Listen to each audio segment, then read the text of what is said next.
They don't teach you this in school, and no one hands it to you wrapped in success or praise.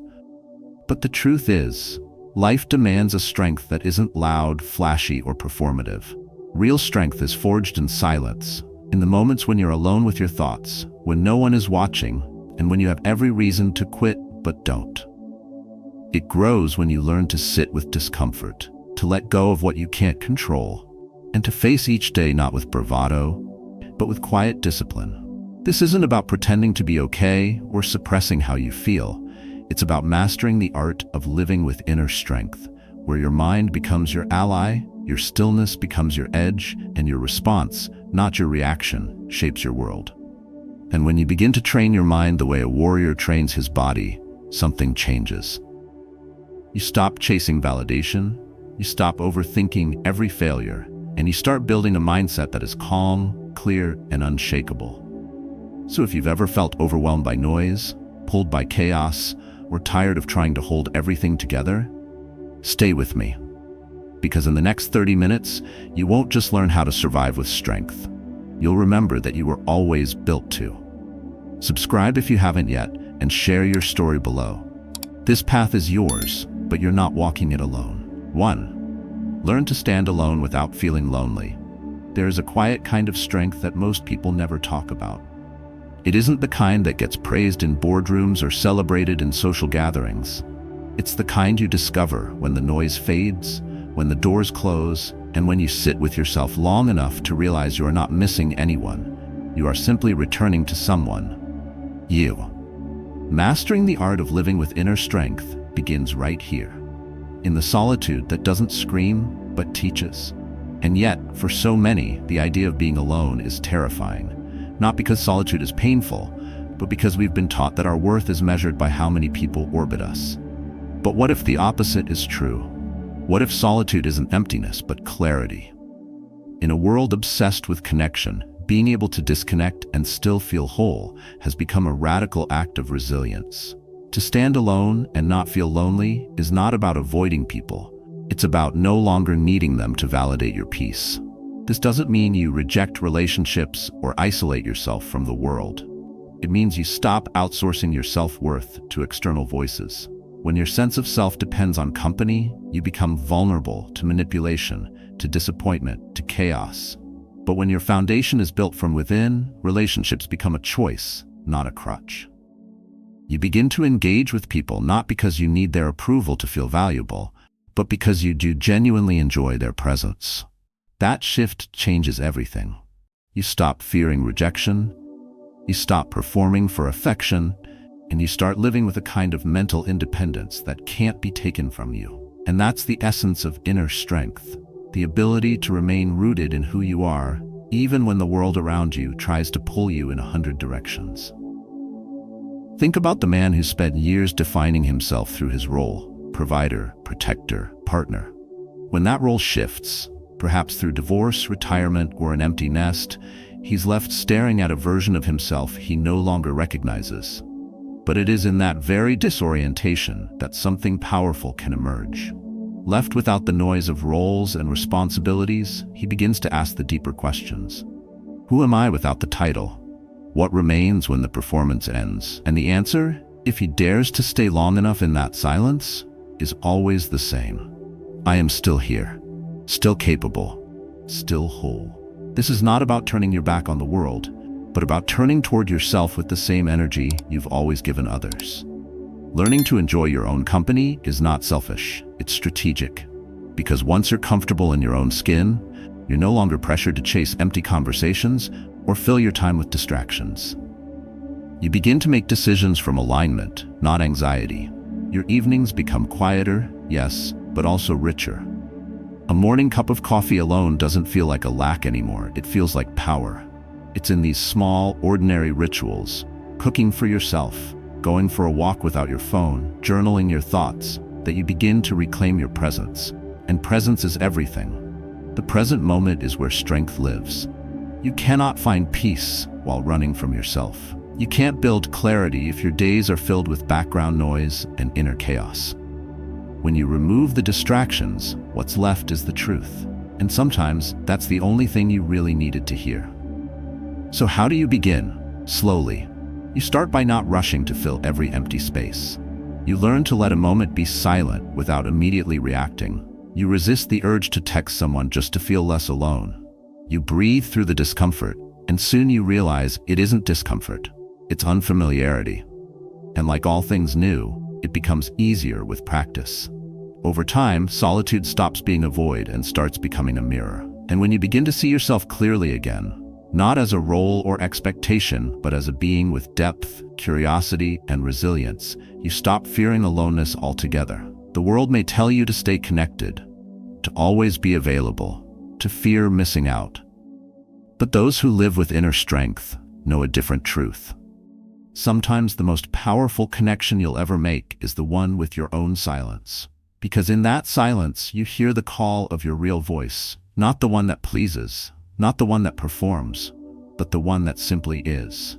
And once you learn to stand beside that voice, you will never again feel lonely in the presence of your own soul. 2. Detach from what you can't control. There's a subtle shift that happens the moment you stop gripping the wheel of everything around you and begin turning inward to guide yourself instead. To detach from what you can't control is not to give up, it's to finally see where your real influence begins. And in that recognition, a kind of peace emerges, not soft or passive, but firm and grounded, like standing barefoot on solid earth after drifting in a storm for too long.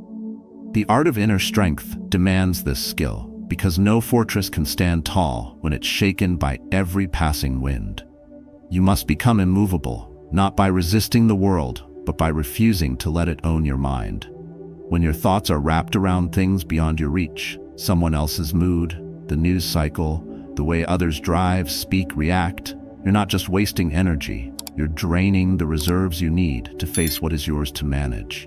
Every minute spent trying to change something external is a minute lost in building what is internal.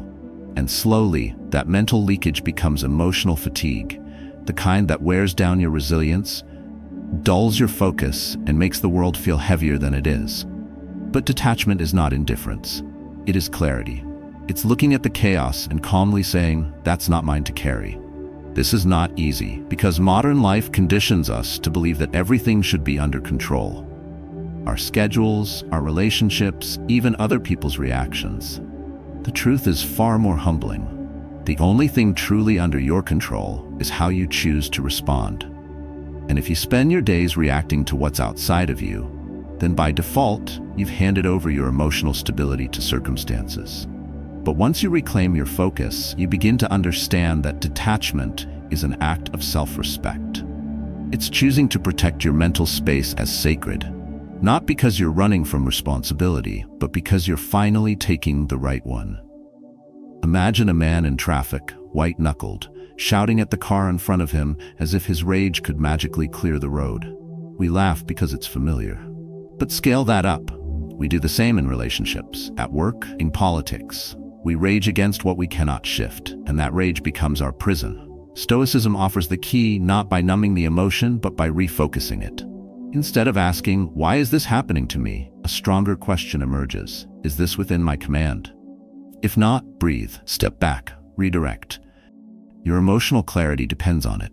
In practicing detachment, you begin to develop an unshakable mindset, not because nothing touches you, but because you no longer give everything the power to shake you. You listen, but don't absorb. You care, but you don't cling.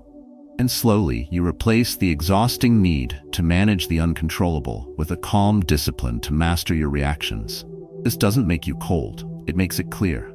You stop picking up every emotional burden thrown at you. You stop letting every change of wind reroute your course. And in doing so, you become like a lighthouse, still, steady, bright, even when the storm comes close. There will always be things outside your command. People will speak without thinking, the market will shift without warning, life will surprise you without asking. But none of those have the power to uproot you, unless you grant them access. So the practice begins with awareness. When you feel yourself spiraling into stress or frustration, pause and ask, is this something I can shape or something I need to release?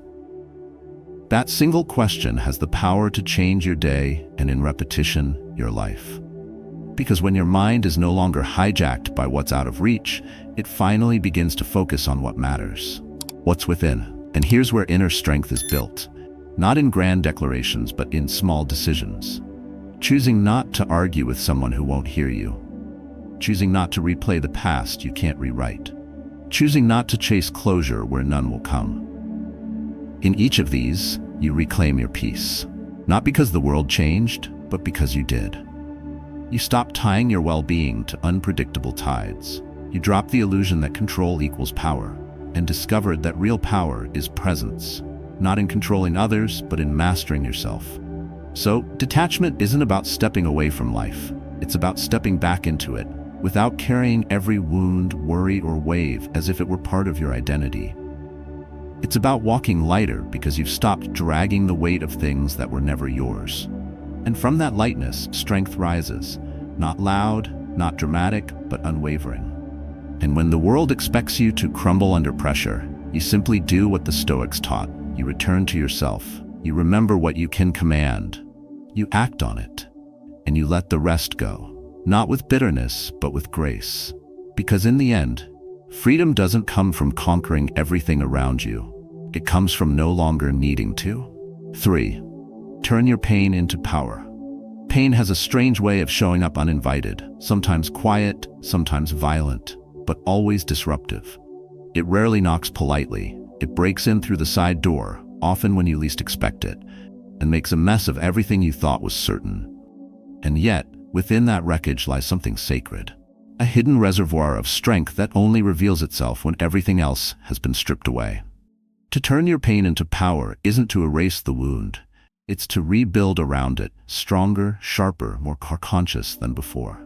We're taught to avoid pain, to patch it quickly, to numb it with distractions, or pretend it doesn't exist. But unacknowledged pain doesn't dissolve, it ferments. It seeps into your thoughts, your relationships, your energy, and without realizing it, you begin to live in response to it, shrinking, hesitating, second-guessing your worth. That's why transformation doesn't begin when pain ends. It begins when you face it with eyes wide open and choose to make something out of it. Because while comfort may keep you safe, only discomfort shapes you into someone unshakable. Think of the father who loses his job at 52, not because of failure, but because the company downsizes. The fear, the shame, the sense of worthlessness crash in. He could spiral, and many do. But instead, he learns a new skill. He wakes earlier, studies longer, and builds something from scratch. Not for applause, but because something in him refused to be defined by what happened. That's the shift. Pain didn't break him. It burned away what was no longer serving him and forged something more focused in its place. When you've lived through real hurt, when someone leaves, when plans fall apart, when you sit alone with a silence so loud it echoes, it can feel like life has narrowed into a hallway with no door. But pain is not the end of the hallway.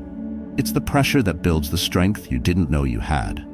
Muscles grow under tension, and so does the mind. Emotional resilience isn't born in peace. It's carved in chaos, in loss, in those long nights when you don't know who you're becoming yet, but refuse to collapse into bitterness. The Stoics never said, "Don't feel." They said, "Feel with awareness." Suffering in silence isn't strength. Processing with clarity is. You don't need to put a smile on your face when your world is falling apart. What you need is the kind of inner discipline that allows you to sit with the pain, listen to what it's telling you, and then when ready, rise with a new purpose. That pain you're carrying, it's not a burden, it's a blueprint. You can build with it if you stop trying to bury it. Too often, people rush to move on, to jump into the next relationship, the next distraction, the next phase of life without allowing the pain to teach them anything. But when you skip the fire, you miss the forging. Pain teaches boundaries, clarity, and focus. It tells you what really matters. It strips away illusions. And in that rawness, you begin to rebuild not just a better version of your life, but a deeper version of yourself. One that isn't easily shaken, one that no longer needs to prove anything to anyone. There's power in looking back at what once broke you and realizing it no longer defines you. The betrayal that hollowed you out now serves as the reason you trust your gut. The failure that embarrassed you now sharpens your judgment. The loneliness that haunted you now makes your solitude sacred. You didn't just survive, you turned ashes into armor. And that armor isn't made to hide behind. It's there to remind you that your strength isn't theoretical, it's earned. So the next time pain arrives, because it will, don't flinch. Don't run. Let it speak. Let it sit at your table. Let it say what it came to say. Then look it in the eye and decide what you'll build from it. Because when pain knocks, you have a choice: to collapse under its weight, or to become someone who can carry it with grace and transform it into something quietly unstoppable. Your inner strength doesn't emerge when everything is perfect. It emerges when life dares you to keep going without a map. When you choose to breathe through the breaking.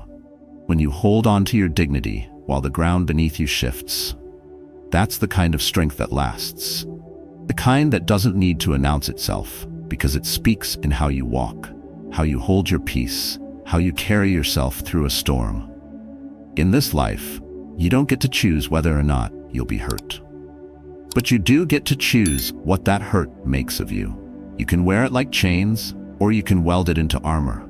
And when you do, not only do you become more grounded, you become someone others look to when their pain begins.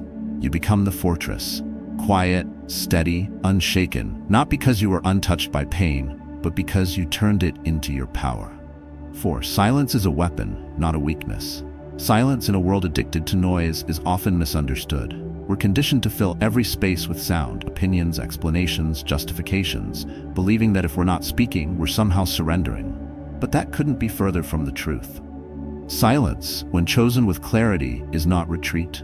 It is precision. It is power held in reserve. And for those walking the path of inner strength, it is one of the most disciplined tools in their arsenal. There is a certain quiet that doesn't beg to be understood, doesn't ask for validation, and doesn't fight to be seen. It's the kind of quiet that carries the weight of self-possession. Because when you no longer feel the need to prove, defend, or persuade, when your sense of identity is no longer tied to external reactions, you discover a new form of freedom. One where your peace is no longer up for debate. And that's when silence begins to sharpen, not soften, your presence. Many confuse silence with passivity, imagining that those who don't speak immediately are either afraid or unsure. But silence, when anchored in awareness, is neither fear nor hesitation. It is strategy. It's the refusal to react to every provocation, the ability to pause while others rush, and the strength to hold your center even when the world is demanding a response. It's the moment you realize that the strongest move is not always the loudest one. It's the stillness that can't be pushed. In the Stoic tradition, silence is not merely the absence of noise. It is the presence of control. It is restraint over reactivity. It is observation before expression. The Stoic does not rush to speak because he knows that not every truth must be shouted, and not every opinion deserves a response. Words once released cannot be recalled, and the undisciplined tongue often betrays the discipline of the mind. When you speak only when it matters, your voice begins to carry the weight of meaning, not just sound. To treat silence as weakness is to underestimate its force.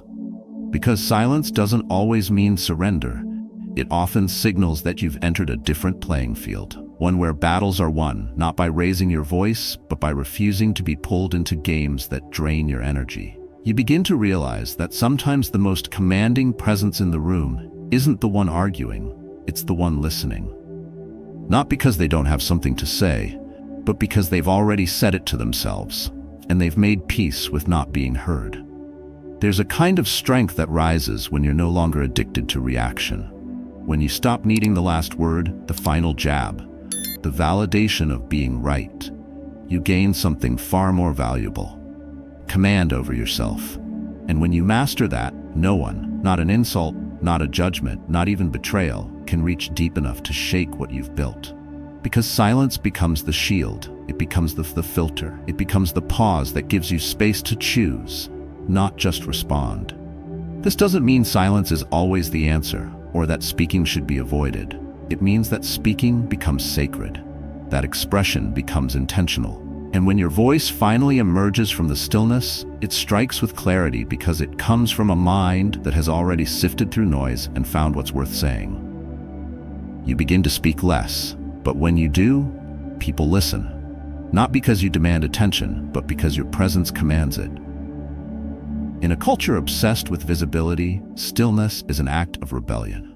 When everyone else is trying to be louder, more noticeable, more certain, your silence becomes magnetic. It doesn't compete because it doesn't need to. It reflects a different kind of confidence, one that isn't built on reaction, but on restraint. That's why those who are truly strong often say the least. Their lives speak louder than their words ever could. Silence also creates space for clarity. In that space, you observe not just others, but yourself. You begin to notice your own triggers, your own assumptions, the way your thoughts pull you toward conflict or insecurity. And when you sit with that without judgment, you learn how to move differently, not out of fear, but with focus. You stop leaking energy into arguments that go nowhere, into validation that never lasts, and into battles that aren't worth the bruise. There's peace in that discipline. Not a fragile peace that breaks when provoked, but a deep, grounded calm that holds steady under pressure. And from that calm, your choices become more deliberate, your emotions more aligned, and your words more powerful. You don't need to raise your voice because your energy does the talking. You don't need to defend every decision because your path is clear to you, even if it isn't to others. When you understand silence as a weapon, you stop fearing it. You stop rushing to fill the space. You begin to trust that the pause before a response is where your strength gathers. And that restraint is not weakness, it is wisdom. Because in the end, real power doesn't need to announce itself. It doesn't shout, it doesn't scramble, it doesn't seek approval. It simply exists, like a fortress that stands not because it's loud, but because it's unshakable. So let the world speak in circles if it must. Let others chase noise and mistake volume for value. You have something more enduring. You have silence, not as absence, but as essence, as a choice, as a force, as proof that your mind belongs to you and your energy flows where you decide. And that, more than anything, is the mark of someone who has mastered the art of living with inner strength. 5. Discipline your thoughts like a warrior. Trains his body. Your mind is your battlefield. Every day, from the moment you wake up to the final second before sleep, thoughts rise like waves, some calm, some chaotic, many uninvited. And unless you train your mind with the same precision and intention as a warrior trains his body, it will betray you at the first sign of pressure. Inner strength is not something you stumble into. It is something you build, rep by rep, thought by thought, breath by breath. No one becomes resilient by accident. The strongest people you know, the ones who seem calm in chaos, who don't unravel when the world throws punches, didn't just wake up like that. They forged themselves, quietly, repeatedly, through the daily discipline of choosing what to focus on, what to let go of, and when to stop feeding thoughts that only weaken their resolve. Like a fighter who doesn't waste movement, the disciplined mind knows where to direct its energy and when to hold back. It doesn't flinch at discomfort, because it understands that discomfort is part of the training. When you don't train your thoughts begin to train you. You become reactive, impulsive, scattered, pulled in every direction by what-ifs, regrets, comparisons, and fears that were never yours to carry. Your attention gets hijacked. Your peace becomes conditional. Your confidence becomes fragile.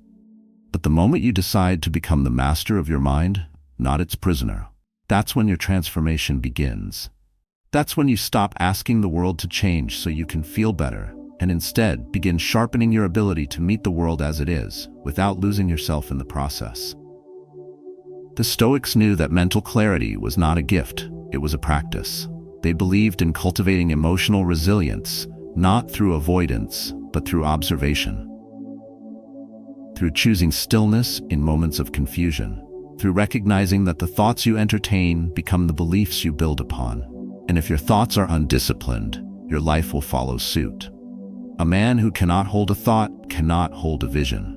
And without vision, your strength dissolves into reaction, not direction. That's why your inner fortress must be built on conscious thinking, not default, not autopilot. Discipline starts the moment you wake up and resist the urge to scroll, the moment you choose to breathe instead of blame, the moment you pause before speaking just to ask yourself, is this thought feeding the person I'm becoming or draining him? This internal check-in, repeated quietly each day, is how you shift from survival to sovereignty, from existing to commanding.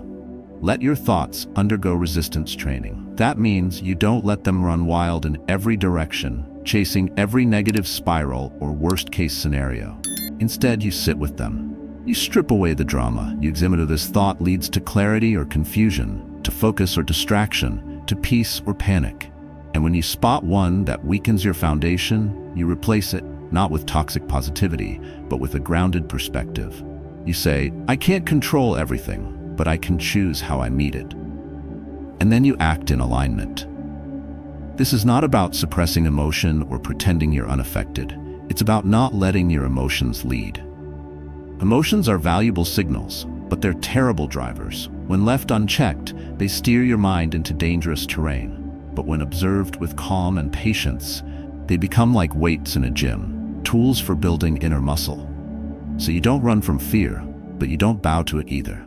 You let it pass through you without becoming it.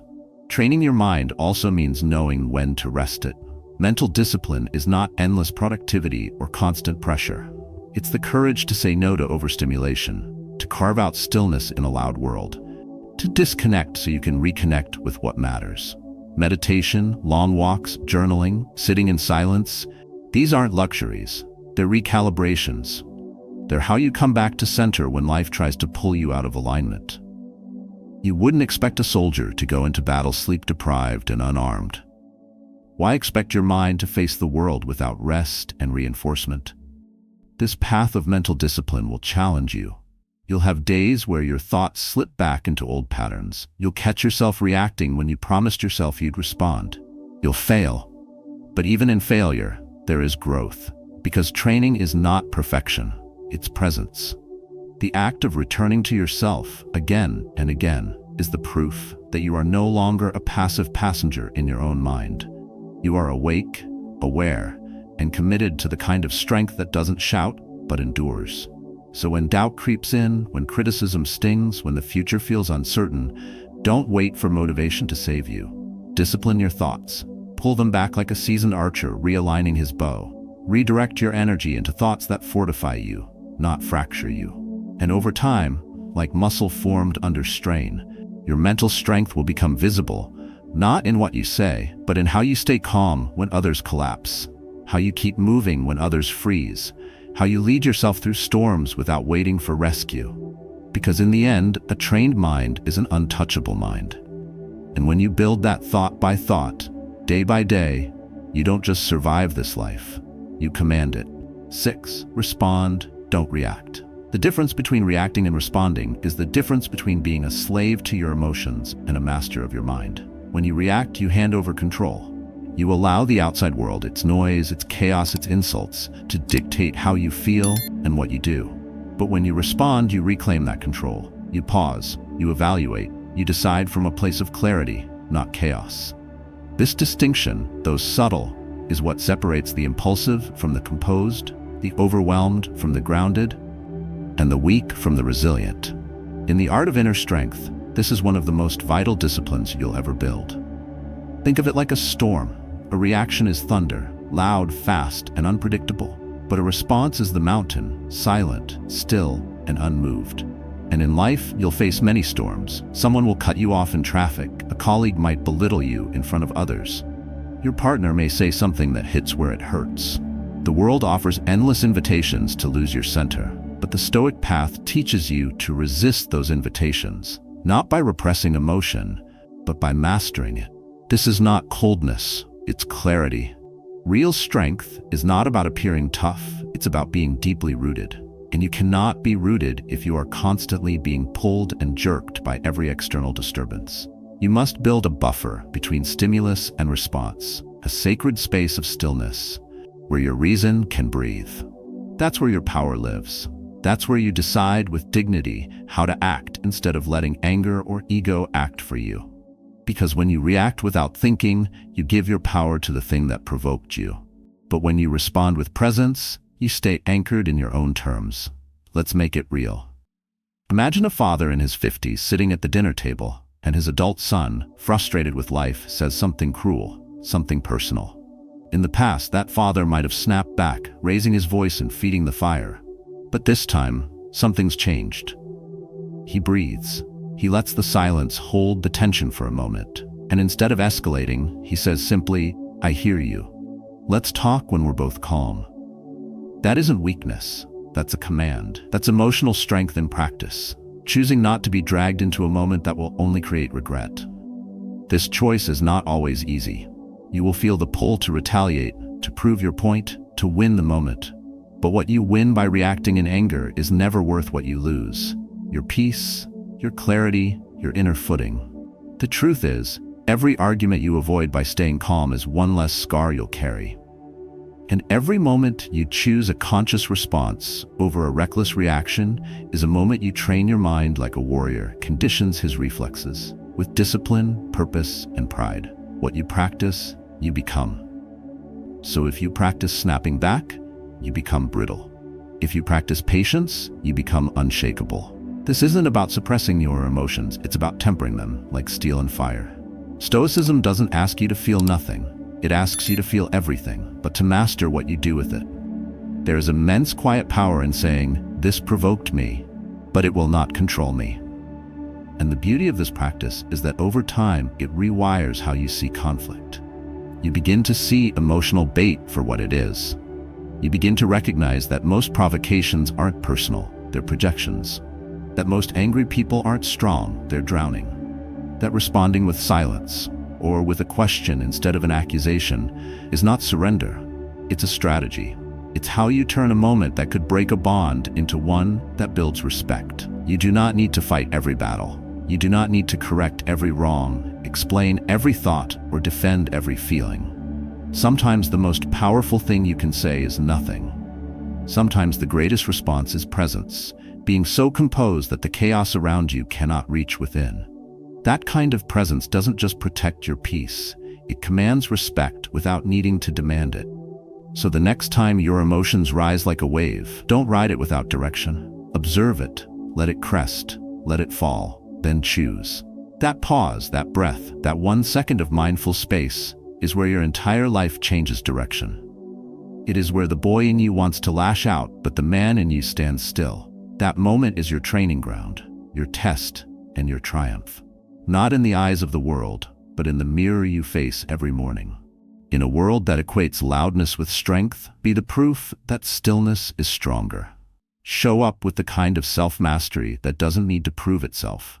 Let your responses be shaped not by fear, pride, or woundedness, but by clarity, purpose, and inner alignment. That's how you build the art of living with inner strength. One breath, one pause, one response at a time.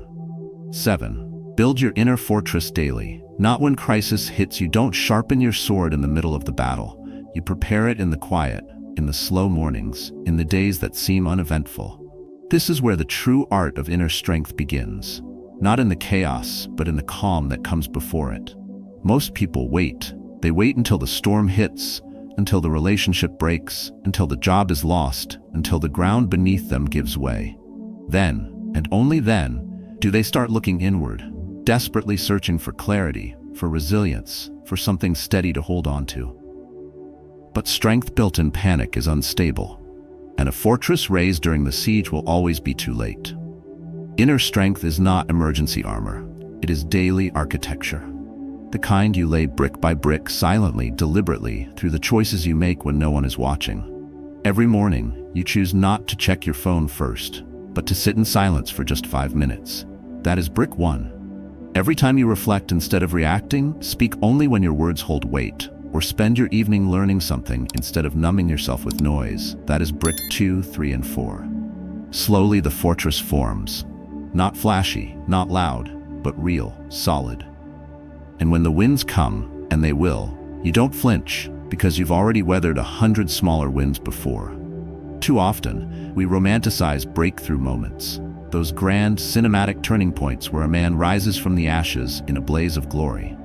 But what we overlook is that those moments are built on months, sometimes years, of silent discipline, of failing forward, of getting back up without applause, practicing mental resilience when no one else is even looking. That's how you train your mind like a warrior.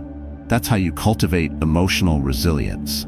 not as a reaction, but as a daily ritual. The world you live in will keep pulling you outward. Notifications, demands, headlines, distractions, they all compete for your attention. And slowly, your mental strength begins to scatter. The fortress weakens. That's why ritual matters. That's why your mornings matter. If you start your day by giving your attention to everything external, you begin to live defensively. But if you begin by going inward, if you claim the first part of your day as a sacred space for stillness, reflection, discipline, then you train your nervous system to stay centered, no matter what comes later. This isn't about being perfect. It's about being consistent. Your fortress doesn't have to look like anyone else's. For one man, it's a 30-minute walk before dawn. For another, it's journaling. For you, it might be reading a single page of a Stoic text and asking one hard question: am I living by what I claim to believe? The key is not what you do, it's that you do it every single day. When it's easy, when it's hard, when no one cares, especially then. Because one day the crisis will come, the betrayal, the health scare, the financial collapse, the unexpected loss. And in that moment, you won't rise to the occasion, you will fall back on your training. That's what soldiers do. That's what the mentally strong do. And that's what you must do too. You cannot wait for hardship to begin building your strength. You must begin today, when the world is still quiet and the sky is still clear. This is how Stoicism becomes not just a philosophy, but a lifestyle. Not just a concept, but a code. You don't read Marcus Aurelius to sound smart. You read to him to stay sane when life becomes unrecognizable. You don't meditate to be trendy. You meditate so that when anxiety knocks at the door, you already know how to greet it without panic. You don't reflect on death to be morbid. You do it so you know how to live while you still have time. So the question is simple. Are you waiting for the next crisis to build your foundation, or are you building it now, quietly, daily, with intention? Because every moment you choose to discipline your thoughts, guard your peace, and protect your focus, you are laying stone upon stone. And when the storm does come, you won't need to scramble for shelter. You will already be home, inside the fortress you've built. Strength is not always loud. Sometimes it's a whisper, a quiet decision made behind closed doors, a breath taken before responding, a choice to stay grounded when chaos surrounds you. Inner strength doesn't demand attention, it simply endures. It's built not in a single act of heroism, but in the daily rituals no one sees. In the moments you train your mind, sharpen your discipline, and protect your peace like a fortress under construction, stone by stone, day by day. You don't have to wait for life to break you in order to begin. In fact, that's the point of Stoicism. It teaches you to live prepared, to detach from what you cannot control, to respond instead of react, to suffer well and grow from it, to find stillness and solitude, to reclaim your power by staying mentally untouchable, emotionally clear, and anchored in purpose. And when you live this way, you no longer chase strength, you become it. So ask yourself, what's one habit you can begin today that would build your inner foundation? What thought will you no longer feed? What emotion will you master before it masters you? And if you've already walked through fire, what lesson will you carry forward to help someone else? If this video spoke to something real in you, share your story below. Not just for us, but for the next person reading the comments, quietly searching for the strength to begin. Because in the end, that's what Stoic living is. Not just surviving, but rising. And not by force, but through quiet, unshakable discipline.